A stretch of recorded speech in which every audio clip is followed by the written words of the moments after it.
Dari rumah sakit dok ke sini tadi. Dari rumah sakit. Hujan awet, awetnya lagi hujan. Tadi yang sebelum kita dari BPH Yayasan Aksa Mahmud, Busa Education. Oh, Boso Iya. Education. Oh, berarti dari Unibos ya? 6 unit. Poltek Bos, Unibos, Boso International School, Boso Alam School, sama ya, intinya 6 unit di Boso Education tadi. Pak Asrul Hidayat. Oh, kalau Panto memang MC apa? Saya reporter sebelumnya. Oh, reporter. Reporter Oh. di kantor gubernur, desk gubernur, pindahkan ke wali kota selama 5 tahun, tarik masuk jadi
Selasa 22 Februari 2022 adalah hari yang spesial dan juga tanggal cantik bagi Boswa. Hari ini tepat Boswa berusia 49 tahun, 1 tahun lagi menuju tahun emas bagi Boswa. Boswa tidak hanya merambah sektor manufaktur dan juga infrastruktur dan juga pendidikan, tetapi juga sudah merambah sektor kesehatan. Dan hari ini kita akan membahas salah satu bagian dari perusahaan Boswa Korporasi di sektor kesehatan, Primaya Hospital Makassar. Telah hadir di studio program Ini Baru Bos, bersinergi untuk bangkit bersama, Dr. Mary Monica, Manajemen Administrasi Rumah Sakit. Selamat sore, Dok. Gimana kabarnya hari ini? Selamat sore, Pak Anto. Sehat? Alhamdulillah sehat. Alhamdulillah. Hari ini hari yang cukup membahagiakan tentunya bagi warga Boswa, karena ini adalah momentum yang cukup spesial, hari ulang tahun Boswa yang 1 tahun lagi menuju tahun emas bagi Boswa. Mengawali pertanyaan saya, mungkin kita harus flashback 2 tahun terakhir, Dok, bahwa 2 tahun terakhir ini memang adalah masa-masa yang cukup sulit, tidak hanya di sektor kesehatan, ekonomi, sektor real, dan juga yang lainnya, tetapi sektor kesehatan memang menjadi ujung tombak bagi masyarakat di tengah pandemi. Lalu bagaimana Primaya Hospital menjawab tantangan ini? Ya, makasih Pak Anto. Mungkin pertama-tama saya ingin mengucapkan dulu ucapan selamat untuk Boswa Group, dan sebuah kehormatan tentunya kami bisa menjadi bagian dari kesuksesan dan keberhasilan dari Boswa Group. Dan selamat ulang tahun yang ke-49 untuk Boswa Group. Semoga semakin sukses dan jaya, dan tentunya semoga harapan-harapan dari para stakeholder dapat terpenuhi di tahun mendatang. Dan untuk menjawab pertanyaan tadi dari Pak Anto, bagaimana kami menghadapi dan menyikapi situasi pandemi selama 2 tahun belakangan ini, saya rasa sama dengan semua rumah sakit dan petugas kesehatan yang mengalami, dan juga tentunya masyarakat pada umumnya, di mana kita tahu pandemi ini tidak ada yang bisa prediksi sampai kapan berakhir. Tetapi yang dapat kita lakukan adalah bagaimana menerima cepat informasi update dari pemerintah, dan bagaimana kita sebagai warga negara yang baik bisa mematuhi apa saja protokol yang telah disosialisasikan dari pemerintah. Nah, untuk rumah sakit kami sendiri, kami tentunya bagaimana menyediakan pelayanan kesehatan yang aman, dan bagaimana meyakinkan masyarakat bahwa kalau berobat ke rumah sakit Primaya itu aman.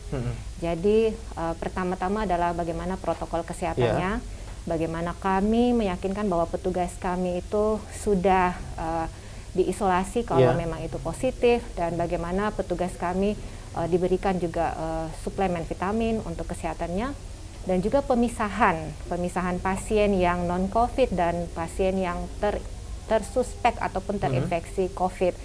Jadi kami sudah menyediakan ruangan khusus, dan itu terpisah dari ruangan COVID dan non-COVID, sehingga bisa lebih aman untuk pasien yang datang ke rumah sakit. Nah, untuk pelayanan tentunya kita berupaya bagaimana memperpendek waktu tunggu pasien dan keluarga saat berada Jadi di tidak ada jam lingkungan besuk rumah ya, sakit. Dok, di sana selama pandemi atau seperti Betul, apa? selama pandemi tidak ada jam besuk, jadi hanya pendamping penjaga pasien saja. Dan itu di rumah sakit kami hanya perbolehkan 1 orang. Oh, nggak boleh bergantian artinya? Nggak boleh Pak. Oh, ini artinya untuk memperpendek kemungkinan adanya penularan dari orang luar ya? Betul. Karena kan kalau pasien orang sakit itu kan daya tahan tubuhnya sedang turun. Jadi kita juga dari rumah sakit punya tanggung jawab moral untuk menjaga bahwa pasien selama dirawat itu tidak mendapatkan infeksi tambahan yang lain di luar dari penyakit utamanya. Dok, kadang-kadang masyarakat kita khususnya di lokal ini, di budaya kita, bahwa orang sakit itu harus dijaga banyak orang. Nah, ini yang kadang-kadang tenaga medis, tenaga kesehatan sulit untuk memberikan edukasi kepada keluarga pasien. Nah, bagaimana mensiasati itu dari Primaya Hospital? Ya, kami berusaha ya Pak. Memang apalagi di daerah Makassar, Indonesia Timur itu sangat tinggi budaya kekeluargaannya. Jadi kami juga menyediakan ada jaringan wifi khusus, Ya. memang ada beberapa lantai itu ada jaringan wifi, jadi pasien dan keluarga bisa video call dengan keluarga yang di rumah. Kemudian kalau untuk pasien yang isolasi COVID itu memang tidak diperbolehkan ada penjaga, dan itu ada update setiap hari dari petugas isolasi kami kepada keluarga pasien mengenai kondisi pasien. Oh, jadi Primaya juga menyediakan ruangan khusus untuk isolasi COVID di sana? Ya, ada Pak. Sudah berapa lama? Apa sejak awal pandemi ini? Sejak awal pandemi. Dok, kalau kita melihat sektor kesehatan ini adalah salah satu entitas bisnis yang cukup menjanjikan juga kalau sependek pengetahuan saya. Apakah sejauh ini selama COVID-19 menjangkit Indonesia sejak 2 tahun terakhir, apakah sektor kesehatan juga ikut terkontraksi dari sisi bisnis atau seperti apa kalau kita melihat? Dan bagaimana Primaya Hospital menyikapi hal itu? Ya, kalau kita bilang dari sisi bisnis apakah itu terkontraksi atau tidak, saya rasa karena kan memang di Indonesia akses ke pelayanan kesehatan itu semakin terbuka, apalagi dengan adanya jaminan kesehatan nasional. Jadi orang sakit kebutuhan untuk mengakses pelayanan kesehatan itu sudah sangat tinggi, Pak. Dan adanya COVID tentunya itu juga menjadi salah satu pertimbangan untuk pasien dan keluarga untuk datang ke rumah sakit.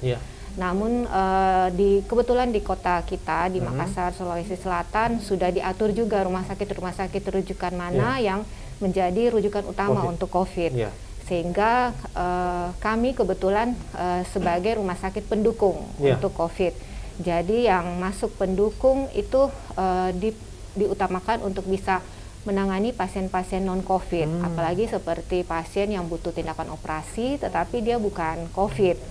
Jadi kami membantu untuk yang non-COVID, tetapi tidak menutup kemungkinan kalau memang pada kondisi seperti tahun kemarin yang gelombang kedua itu memang sangat tinggi kasus, jadi kami membuka rawat inap untuk COVID. rawat inap untuk COVID. Betul, Pak. Dari menyambungin tadi, Dok, apakah ini kan kalau Dokter Mary bilang bahwa rumah sakit pendukung untuk pelayanan pasien di tengah pandemi COVID-19, artinya banyak pasien untuk lari ke Primaya Hospital. Ya, yang bukan untuk seperti itu. Ya, betul, Pak Anto. Ya, artinya dari segi impact juga pandemi ini membawa maaf, dari sisi keuntungan juga boleh dibilang ya, karena artinya orang larinya ke situ. Ya. Kalau bilang keuntungan, ya itu tergantung dari aspek mana kita menilai, Pak Anto. Karena kan dengan adanya pandemi ini biaya untuk alat kesehatan kita ada tambahan. Jadi seperti penyediaan alat pelindung diri untuk tenaga kesehatan, kemudian bagaimana screening untuk pasien sebelum tindakan operasi, sebelum masuk ruang perawatan, tentunya itu juga ada menambah untuk kos operasional seperti itu. Jadi sama saja ya, Dok ya. Iya, betul, Pak. Juga sebetulnya. Dok, di tengah pandemi ini layanan apa saja yang bisa diperoleh dari Primaya Hospital? Apakah ada ekstra pelayanan yang bisa didapatkan oleh pasien atau seperti apa? Ya. Selama pandemi ini kami berupaya untuk berinovasi sesuai kebutuhan pasien. Jadi kami telah ada layanan telekonsultasi. Telekonsultasi itu jadi pasien tidak perlu datang ke rumah sakit, tetapi kalau mau kontrol itu cukup dengan melakukan konsultasi dengan dokter spesialis kami dengan sosial media. Dan dari Primaya sendiri sudah ada aplikasi tersebut. Semacam telemedicine ya, Dok? Betul, kayak telemedicine. Jadi pasien bisa berkonsultasi dengan dokter dan terapinya bisa dilanjutkan seperti apa, itu akan diberikan advice oleh dokter spesialis. Ini cukup menarik karena sekarang eranya era disrupsi juga, jadi orang akan perilaku manusia itu akan mengarah ke digitalisasi, sehingga penting sekali kalau kita melihat ini. Dok, apa alasannya sehingga masyarakat harus memilih Primaya Hospital untuk sebagai layanan kesehatan di sana? Tentunya kalau untuk masyarakat memilih tempat pelayanan kesehatan, melihat dulu dari apa saja layanan unggulan yang ada di rumah Iya. sakit tersebut. Nah, kami Primaya memang rumah sakit swasta tipe B Iya. dan memang ada memiliki layanan unggulan. Walaupun ada pelayanan lain, tetapi memang ada 3 layanan yang kami khususkan dan akan dikembangkan ke depan. Yang pertama itu untuk Cardiovascular Center, jadi Cardiovascular pusat pelayanan jantung dan pembuluh darah. Kemudian yang kedua pelayanan trauma dan ortopedi, jadi pelayanan untuk bedah tulang. Itu tim dokter kami itu sudah sangat lengkap. Kemudian ada pelayanan untuk onkologi center, onkologi untuk pelayanan seperti tumor dan kanker, Pak. Kalau nggak salah di awal brosur itu khususnya di ortopedi juga ada subspesialis tulang untuk anak ya, Dok? Betul, ada tulang untuk anak. Itu kan tidak semua rumah sakit punya ya? Betul, Panto tahu. Ya. Ya, kami ada dokter ortopedi dan memang subspesialisasinya untuk tulang anak. Jadi untuk penyakit tulang anak yang bawaan, cacat bawaan sejak lahir itu bisa dilakukan penanganan di rumah sakit kami dan dokternya memang ada di Primaya. Makanya itu tadi saya sempat searching sebelum masuk ke sini, itu betul, sangat Pak. Wah, lengkap sekali ya kalau di Primaya. Artinya itu bisa menjadi pilihan bagi masyarakat. Betul. Dari segi grup, Primaya kan dikenal rajin menambah jaringan rumah sakit. Sebenarnya apa yang menjadi visi utama dari Primaya Hospital Group? Ya, visi dari Primaya Hospital Group itu ingin menjadi jaringan rumah sakit yang terkemuka dan berstandar internasional, Pak Anto. Jadi artinya kalau jaringan kan berarti ada beberapa rumah sakit gitu, dan standarnya memang ditargetkan ke depan itu kita berstandar internasional, artinya mengikuti standar minimal yang berlaku secara global. Apa yang sudah dipersiapkan untuk mencapai target itu, Dok? Nah, tentunya kita perkuat dari stakeholder atas dan juga sampai ke rumah sakit lokal dan para koordinator di instalasi pemahaman tentang mutu pelayanan. Jadi yang kami siapkan itu adalah tim mutu semakin diperkuat dan setiap bulannya ada dilakukan pengukuran namanya quality improvement. Jadi setiap hospital dan setiap instalasi itu ada pengukuran quality improvement-nya dan akan dievaluasi oleh stakeholder itu setiap triwulan. Kalau dari sisi SDM-nya, Dok, di sana gimana antara rasio pasien yang selama ini menurut catatan Primaya dengan tenaga medisnya seperti apa? Apakah ini terpenuhi atau bagaimana? Ya. Kalau untuk jumlah pasien kan memang kapasitasnya kita sesuaikan dengan jumlah tempat tidur yang ada di rumah sakit, Pak Anto. Kalau untuk jumlah tenaga medis itu memang sudah harus memenuhi untuk yang namanya tipe rumah sakit. Jadi kalau kayak Primaya Hospital karena tipe B jadi sudah memenuhi untuk kualifikasi spesialis, bahkan subspesialis kami itu lengkap, Pak Anto, di Primaya. Kemudian kalau untuk jumlah ketenagaan lain, keperawatan juga memang harus memenuhi jumlah tertentu untuk tipe kelas. Jadi kalau untuk saat ini memang dari bor rumah sakit itu karena pandemi, jadi belum mencapai bor maksimal rumah sakit, Pak Anto. Dr. Mary, menyambung tadi pertanyaan sebelumnya bahwa Primaya Hospital Group ini kan akan merambah menjadi rumah sakit berkelas internasional nantinya. Yang paling sering dipersoalkan itu persoalan pelayanan dari nakesnya ini. Seperti apa Anda kemudian membentuk karakter dari SDM dari tenaga medisnya ini agar bisa memberikan pelayanan terbaik? Karena kan nakes ini yang langsung bersentuhan dengan pasien. Ya. Jadi kami ada melakukan juga survei kepuasan pasien itu oleh tim customer service kami, dan juga dari hasil survei tersebut kami akan diskusikan dan sosialisasikan kepada karyawan instalasi yang terkait, dan juga dari HRD kami itu melakukan pelatihan service excellence, dan ada sesi yang dinamakan sesi role play. Jadi setiap instalasi itu ada yang ditugaskan, yang bertugas sebagai role play-nya dan akan diberikan training rutin dari bagian diklat kami. Tapi nakes ini yang maksudnya yang terbaik dalam melayani juga dapat reward atau seperti apa? Ya, tentunya kalau reward itu ada, Pak Anto. Jadi kami ada yang namanya pemilihan setiap triwulan Duta Prima. Prima itu adalah value dari Primaya Hospital, profesional, R-nya rapi, I-nya ibadah, M-nya mendengarkan, dan asertif. Jadi setiap triwulan ada, dan nanti di akhir tahun akan dikumpulkan poinnya siapa karyawan atau tenaga kesehatan yang terbaik. Dan itu akan dinobatkan sebagai Duta Prima mewakili misalnya Primaya Makassar, ada juga dari Primaya di kota lain. Artinya cukup menarik banget ini. Dari sisi kebutuhan pasien juga terpenuhi, dari sisi hak dan kewajiban dari nakes, petugas yang bersentuhan langsung dengan pasien juga terpenuhi. Artinya betul-betul seimbang. Bagaimana Anda memaknai ini? Ya, tentunya ini akan memberikan motivasi ya buat misalnya saya sebagai karyawan di Primaya, ada reward seperti ini, bisa memacu untuk bersaing secara sehat antara sesama karyawan untuk memberikan pelayanan yang prima. Dan kalau karyawan kita puas, customer internal kita puas, maka mereka juga akan bisa memberikan kepuasan yang baik untuk customer eksternal kita. Seperti itu, Pak Anto. Dr. Mary, yang terakhir, sekaligus closing statement mungkin. Selain membangun rumah sakit, kan Primaya Group juga bermitra secara strategis dengan rumah sakit lain yang sudah ada. Bagaimana Primaya Hospital memaknai bahwa sekarang ini bukan lagi eranya untuk bersaing, tetapi adalah bersinergi untuk bangkit bersama di tengah pandemi. Anda memaknai ini secara pribadi dan juga secara institusi, seperti apa Anda melihat?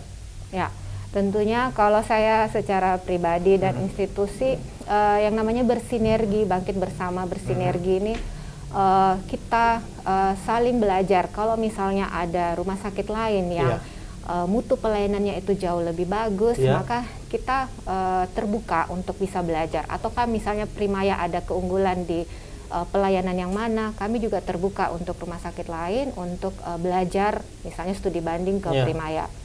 Dan tentunya menyikapi program pemerintah saat ini, harapannya kita semua yang ada di misalnya di Kota Makassar, Sulawesi Selatan bisa bekerja sama semuanya antara semua rumah sakit yang ada, dapat meningkatkan mutu pelayanan kesehatan, meningkatkan kepercayaan masyarakat untuk bisa berobat, melakukan konsultasi atau medical check up di Kota Makassar, dan ini bisa mendukung program pemerintah medical tourism atau health tourism. Jadi orang-orang yang biasa berobat ke luar negeri karena ada rasa kurang percaya dengan pemeriksaan yang ada di Indonesia atau di Makassar. Dan kita akan menuju ke sana. Kita akan menuju ke sana, seperti itu. Apa yang perlu dibenahi saat ini oleh Primaya? Ya, tentunya kalau untuk Primaya kami perlu tentu peningkatan sarana dan prasarana, dan juga mutu dari SDM, peningkatan kompetensi dari tenaga perawat dan juga tenaga medis. Dok, yang terakhir, tadi bukan yang terakhir sebetulnya, ini yang terakhir. Harapan dan targetnya untuk Primaya di tengah ketidakstabilan ekonomi global ini, khususnya di sektor pariwisata, sektor kesehatan maksud saya, yang juga ikut terkontraksi tentunya. Apa harapan dan targetnya dari Primaya Hospital? Ya.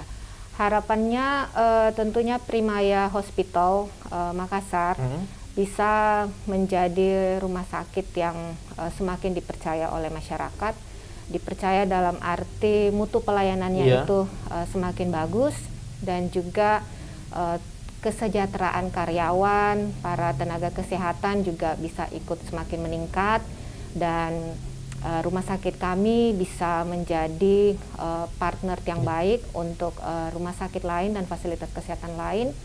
Dan harapannya juga masyarakat bisa mengakses informasi dan kepastian pelayanan di rumah sakit kami bisa menjadi semakin lebih baik. Apa targetnya, Dok, di tahun-tahun yang sulit ini? Ya, targetnya bagaimana bisa beradaptasi ya Pak Anto dengan perubahan, dan tentunya butuh teamwork yang solid, dan juga tidak lepas dari support dan dukungan dari para stakeholder dan para pemegang saham. Oke, baik, terima kasih Dr. Mary. Terima kasih Pak Anto atas kesempatannya bergabung bersama kami dalam program Ini Baru Bos sore hari ini. Ya pemirsa, pernyataan tadi dari Dr. Mary Monica sekaligus menutup perjumpaan kita pada diskusi ini baru bos sore hari ini. Kita berharap Primaya Hospital bisa terus mengembangkan jaringan rumah sakitnya dan targetnya bisa tercapai menjadi rumah sakit bertaraf internasional dan tentu bisa menjadi pusat rujukan khususnya di 3 pusat layanan yang tadi disebutkan, onkologi, kemudian kardiovaskuler dan juga ortopedi. Kita berharap Primaya bisa menjadi rumah sakit rujukan dan hari ini Dr. Mary Monica sudah memaparkan secara gamblang apa saja yang ditawarkan oleh rumah sakit Primaya Hospital. Dan semoga diskusi sore hari ini bisa menjadi sumber referensi bagi masyarakat Sulawesi Selatan dan khususnya masyarakat Kota Makassar dan secara umum untuk masyarakat Indonesia. Sekali lagi selamat hari ulang tahun Boswa yang ke-49 bersinergi untuk bangkit bersama. Saya Mardianto Hamid bersama Dr. Mary Monica tentunya. Sampai jumpa.